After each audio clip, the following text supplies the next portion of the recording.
Amen. Thank you guys so much. You probably found yourself in a position like the one I'm about to describe before.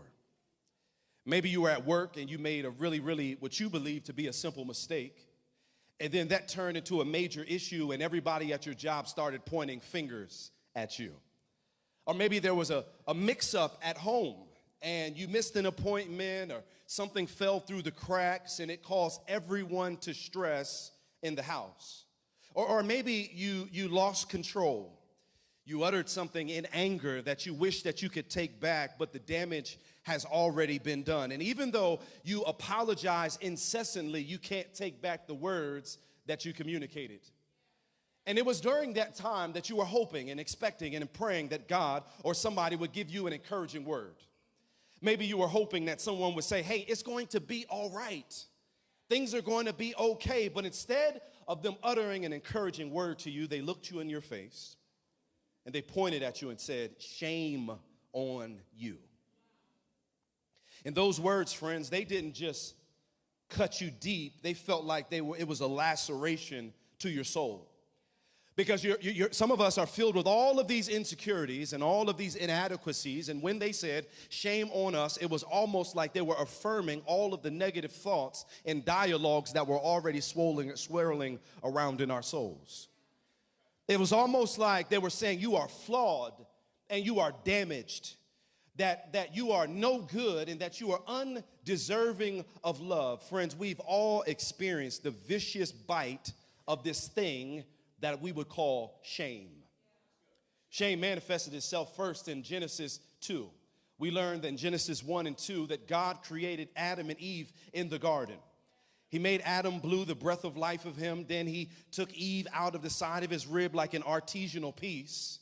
And everything was good. They were beautiful and they were looking good and all of these different things. But then the next thing you know, in Genesis 3, they ate of the tree of the knowledge of good and evil.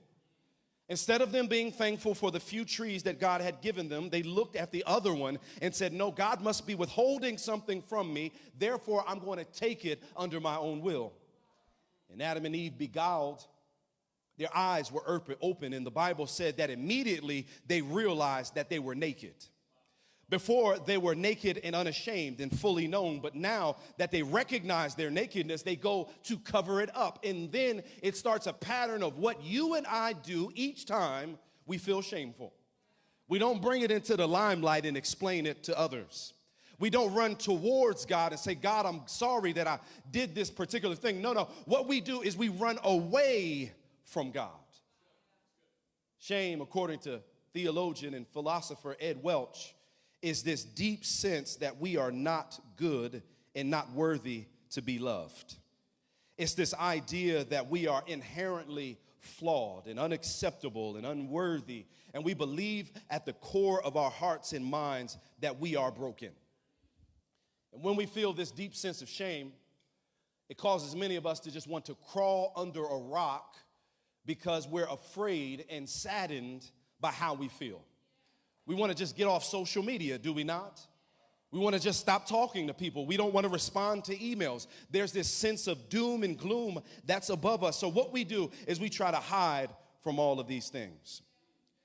But maybe, friends, your shame is not caused by something you did, but something that someone did to you. Maybe your sense of inadequacy or brokenness is not because of something you've done on your own, but how somebody has mistreated you. Maybe somebody said something to you that made you feel worthless. Your mother looked you in the face and said, you're going to be nothing just like your daddy.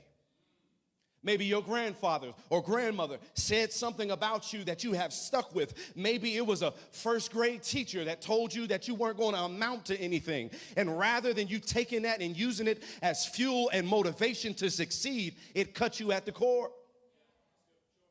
Friends, we've all been there. Maybe it's something outside of your control. Maybe you were cheated on by somebody. Somebody walked you down the aisle and exchanged rings with you. And they said, for richer or for poor, in sickness and in health. And as soon as you got out of the honeymoon stage, all of a sudden, they stopped loving you the way that they said that they were going to love you at the altar. Maybe you were, thank you, Frank. I hear that deep rumbling voice. I just love it. Speak that truth. Speak it.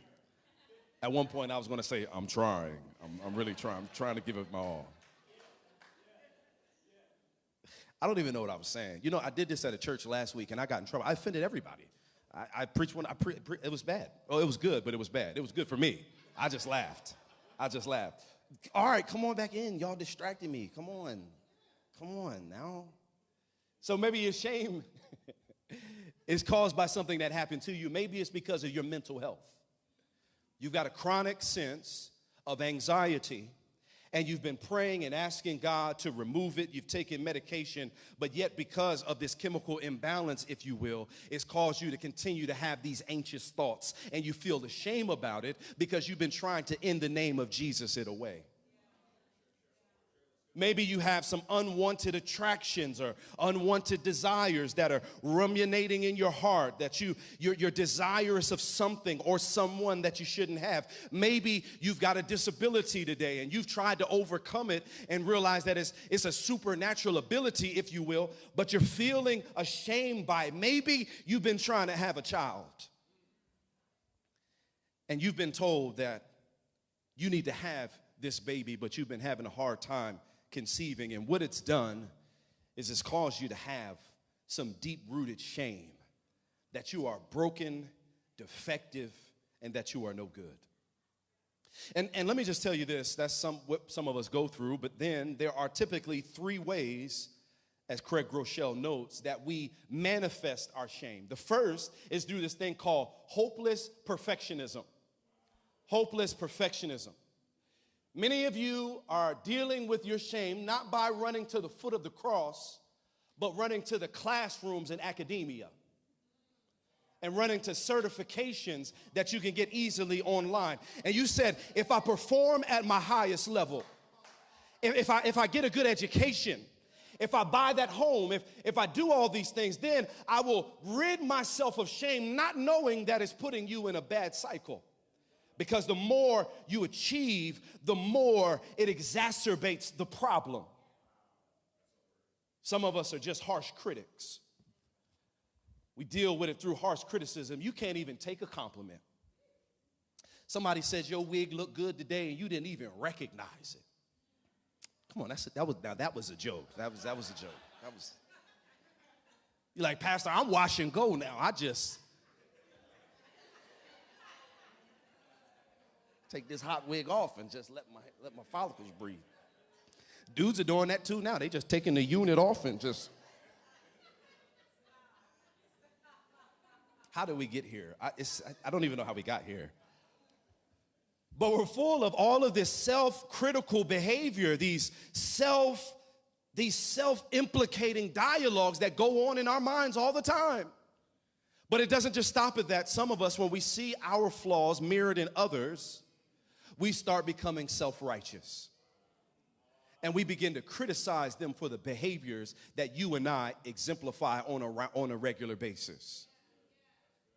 But it's not just harsh criticism or hopeless perfectionism. Many of us experience just plainly hopelessness, where we just think that everything is the worst case scenario. I know this is going to fail, but I'm going to try it anyway. I know that they're not going to like me. I know that I'm not going to get the promotion. And we just say this to ourselves over and over again. And what we see in our passage today is a woman that experienced a sense of hopelessness. You might know her as the woman with the issue of blood. And we're drawn to her story here in Luke, the 8th chapter, starting at the 40th verse. So what I like to do for the next few minutes, and y'all better get a clock on me because you know I'll preach the whole Bible. I'm just telling you.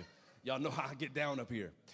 And so we're going to just walk through this passage in Luke, the 8th chapter, and we're going to give you some insights at the end on how you can break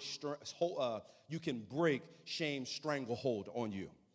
Let's look at verse 40, Luke 8, 40th verse. Look what it says. It says, when Jesus returned, the crowds welcomed him, for they were all expecting him. Just then, a man named Jairus came. Somebody say Jairus. And he was a leader of the synagogue. The story about the woman with the issue of blood doesn't begin with the actual woman. It actually starts with a powerful ruler named Jairus. Jairus is a man of great stature. He's a man that would have been an influential person during his life and age. Why? Because he was a ruler of the synagogue. He was a pastor of the church. He was a central figure in Jewish religious life. He was a man of significant authority, so he would have been admired on one hand, but he also would have been feared on another hand because of the influence that he wields. And look what happens to him at the tail end of verse 41. It says, just then Jairus, a man named Jairus came. He was a leader of the synagogue. Look at this. He fell down at Jesus' feet and pleaded him to come to his house. I don't know if you know anything about the ancient Near Eastern culture, but a man of such stature like this does not run. On top of that, not only do they not run, they wouldn't have run and bowed themselves down to a Jewish rabbi's feet that doesn't have the education or credentialing that he has. On top of that, they wouldn't have shown emotion.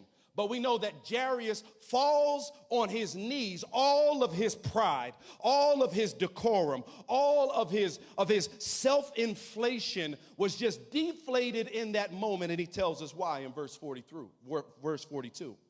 He says, because he had a daughter about 12 years old and she was dying. I don't know if you know what it's like to be by the bedside of a sick child, but there is few things more powerless in your life. Few things more powerless when you are looking at that child and saying, I would exchange your pain for my peace in a second, but you can't do anything about it. Here, this girl, 12 years old, in the ancient Jewish culture, this was a time in which she would have almost entered into adulthood.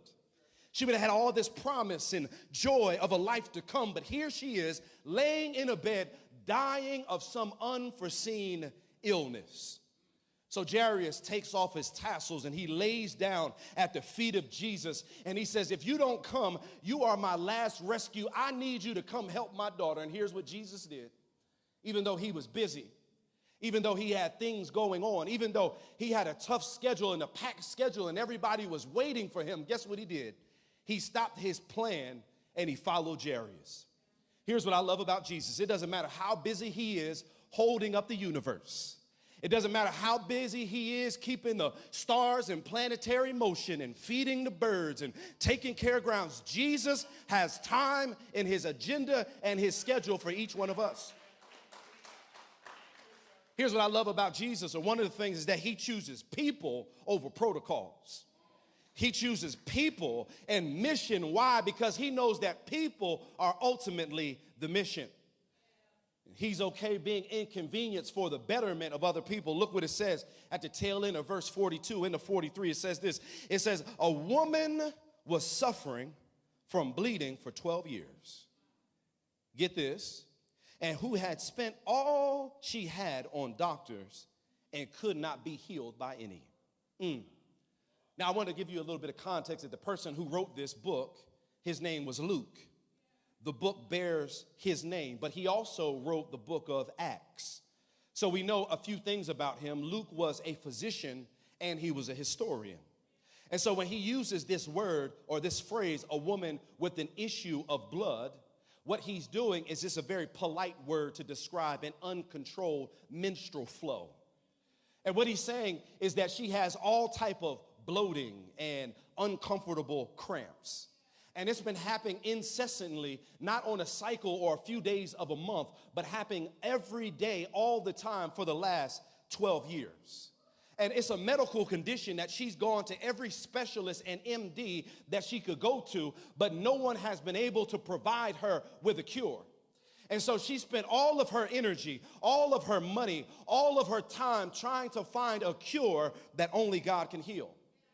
But not only is this a physical ailment that she's going through, this is also religious and social isolation. Because the text tells us that in Jewish law, she's considered unclean. And when you are unclean in the Jewish world, it means that you are unable to socialize or spend any time with other people because of your menstrual flow. And so, friends, this wasn't just a physical ailment that she was experiencing. This was social isolation that she was going through. 12 years, nobody gave her a hug. 12 years, nobody laid a hand on her and said, it's going to be all right. 12 years, nobody made a hand-clothed meal. A handmade meal. Nobody touched her and said, hey, baby, we're just thinking about you. No handwritten notes. For 12 years, she was in religious seclusion, in social isolation, and she was told by the predominant society that she was worthless and not worth anything at all. But it's not just religious seclusion. It's not just social isolation. It's a death of her dreams. Think about it. She's a woman that has dealt with this for 12 years. She probably wanted a family, but she hasn't had one. Or if she did have a family, what we know is that she wouldn't have had any contact with her family. But much more than that, she probably thought she could have some kids and didn't have any. She had dreams, and those dreams just died right there on the spot. But on top of that, friends, not only did she have broken dreams and religious isolation and social seclusion, but she was financially destitute. Because the text says in verse 43, she spent all of her money. Do you see the problem that this young lady is facing? And before you feel bad for her, here's what I want you to know, that some of us may not be bleeding physically, but we are bleeding emotionally. Oh, we're bleeding emotionally. We're bleeding out the trauma of the past that we can't just seem to get over. We're bleeding out abuse that happened to us and betrayal that's happened. We're bleeding out rejection. We're bleeding out poor decision making. We're bleeding out this woman's story of religious isolation, social seclusion, financial destitution is the same story that you and I have today. But J.D. Greer, the great preacher and head of the Southern Baptist Commission, notes something in this text that I think is important for us to name. This woman was not named in the passage. And the reason she wasn't named in the passage is because the author is letting us know that nobody knew her. Nobody knew her story. Nobody knew her pain. And that is what shame will do to you, friends. It will have you feeling like nobody cares about you, nobody loves you, nobody knows your name, nobody has your back. Friends, this story is our story. Now, you might be wondering, Pastor, how come it started with Jairus and then we got to the woman with the issue of blood? And I would say that it starts this way because the author is trying to set up a comparison and contrast between two different groups of people. Jairus is a respected leader and a household name. She is a dejected person and not known by anybody. He is a man of great stature and position. She has no position. He's a person of great authority. She has no authority. But here in this passage, Luke is cluing us into something important, that regardless of their social status, both of them need Jesus. Both of them. And I don't care if you have a PhD from Harvard University or whether you went to Burlington County College, you need Jesus. I don't care whether your bank account is full to the brim and you have it managed privately by a handful of personal wealth managers, or whether you can't rub two pieces of pennies together. Let me tell you, regardless of who you are, you need Jesus.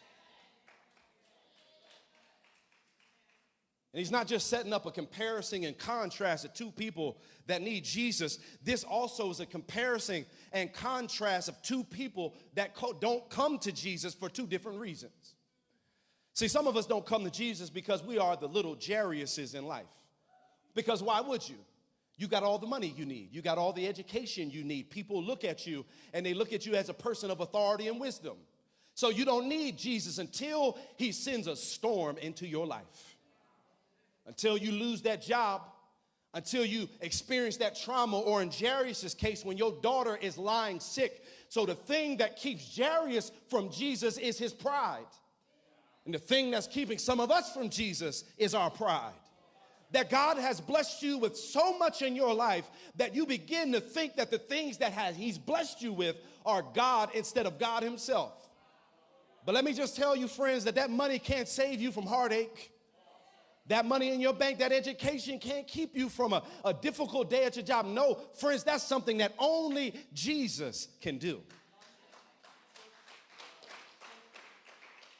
But not only that, friends, Jairus doesn't come because of his pride. The woman with the issue of blood doesn't come because of her shame. She's saying, if he knew anything about me, if he knew about the multiplicity of things that I had done, if he knew about my sin, if he knew about my drug addiction, if he knew about my mental health, if he knew about all the things that I've hid in my past, he would not want me. And so she doesn't come to Jesus because she thinks she's too far gone. And some of you don't come to Jesus today because you think you're too far gone. If he knew your story, if he knew all the beds you slept in with people that aren't yours, if he knew about all the parties that you participated in and all these things, then maybe he wouldn't want you. But here's the thing I want you to see, friends, is that both of them are welcomed at the feet of the Messiah. And it says that she pierced or pushed through the crowds. And it says this in verse 43. It says she approached him from behind and she touched the end of his robe, and instantly her bleeding stopped. Oh, friends, I love that. I love that. She pressed through the clouds. And the text says here that she didn't just touch the hem of his garment like a gentle tap. No. One theologian notes that she clutched his garment. She pulled his garment. She wasn't willing to let Jesus go until she received the blessing that she believed that he had for her. And then a miracle happened that immediately the blood started. But then something else interesting happens in verse 45. Jesus said, "Who touched me?" Who touched me? They all denied it, verse 45. And Peter, with a very, very keen observation, he says, "Master, the crowds are hemming you in and pressing against you." Great job, Peter. I don't look at you too funny because Peter is my story as well. Peter talks before he thinks sometime. Amen, somebody, to people that do that. He's like, Jesus, everyone is touching you. Another miracle is that Jesus didn't rebuke Peter right on the spot. Here's the point. Thank God that when you say and do dumb things, the Lord doesn't rebuke you like we want to rebuke other people. He's just patient. He said, no, stop that. Stop that, Captain Obvious. Chill out. Somebody touched me. Here's what it says in verse 47. It says, when the woman saw that she was discovered. Somebody say discovered. Her plot was found out. She just wanted to get anonymous? Is that what the word is? Anonymous. She wanted an anonymous miracle. She just wanted to touch the hem of his garment and get on up out of there. But no, that couldn't happen. Look what it says. It says she came trembling and fell down before him in the presence of the people. And she declared that the reason she had touched him and how she was healed instantly. Let me just tell you, there's nothing Jesus appreciates more than a humble heart and an honest tongue. She had a humble heart. She had a truthful tongue. She was trying to get away, but now she's in front of this rabbi. And now she is forced to come up out of the shadows. She's hidden in isolation for 12 years. All of her brokenness in the shadows. So I can imagine this young lady's heart pounding. She's not supposed to be in public. People are not supposed to see her. And if they knew it was her, they would have scathed her and berated her. And she's probably wondering, what is this Jewish rabbi going to do? Is Jesus going to rebuke me too? Is he going to reject me? So in this moment, get this, all of her fears are laid to bear. At this moment, when Jesus says, who touches me, and she responds, all of her fears are laid on the line. What's Jesus going to do? And what he does in this passage is he addresses her in one of the most tender and touching moments in all of the Bible. He does it, and it answers the question, what happens when you bring your shame and your messiness and your ugliness to a holy God? He doesn't lash out at her. He doesn't yell at her. He doesn't grab her by the hand and say, get out of here. He cares for her. Verse 48, he says, daughter. Do you see that, friends? Says daughter. Says, not ma'am, not sister, not friend, but he uses the most intimate, endearing term that can be found in all of the scripture, and he says this just for her. You know, Sarah and I were we were arguing before about naming the children. And of course, I thought my names were better. She ended up winning because they made more sense. I wanted to name my son Chancellor. I wanted to name him Barack Shakur Grant. And she was like, ooh. She was like, okay, let's put that on the shelf for baby number 9. That's not happening. I was like, all right, so we go with Chancellor. And so when we found out we were pregnant with our last, I was like, yo, I got a name. Let's name her Rain. And they were like, okay, Rain. Yeah, I was like, Reign. Ain't that how you spell Rain? She was like, yeah. I was like, yeah, and we'll call her middle name will be Supreme. Rain Supreme Grant. And Sarah was like, we'll save that for baby number 10. I just said that. It's not happening. And we finally decided to call her Dream. So when I decided, I was like, all right, her name is Dream, but I'm going to call her Dream Supreme. And then Supreme was too long, so I just started calling her Soup. And then Amela started calling her Soup Dupe. And every time we say Soupy or Soup Dupe, you should see with those little 2 bottom teeth and no front teeth how she just smiles and opens up. Because that's a nickname that her daddy gave her in that moment. Come on here, let me just say this. This young lady had been isolated for 12 years, told she's not good enough, that she's unworthy, that she's not worthy to be loved. But Jesus doesn't just call her by her name. He comes up with a nickname for her in that moment that affirms her value, and it's an term of endearment to show that she's close to his heart. And friends, let me just tell you, in this moment, Jesus calls her out not because he's trying to ridicule her, but get this, he wants to restore her dignity. Here's why. Because she had a very truncated view of what healing actually was. She thought healing was the menstrual flow stopping. Jesus said that's not what the healing encapsulates exclusively. Healing is also you being restored to your family and restored to your community and given all of the things that had been taken from you, giving them back to you. Jesus gave her an invitation to feel the loving embrace and the warmth of the community that had rejected her.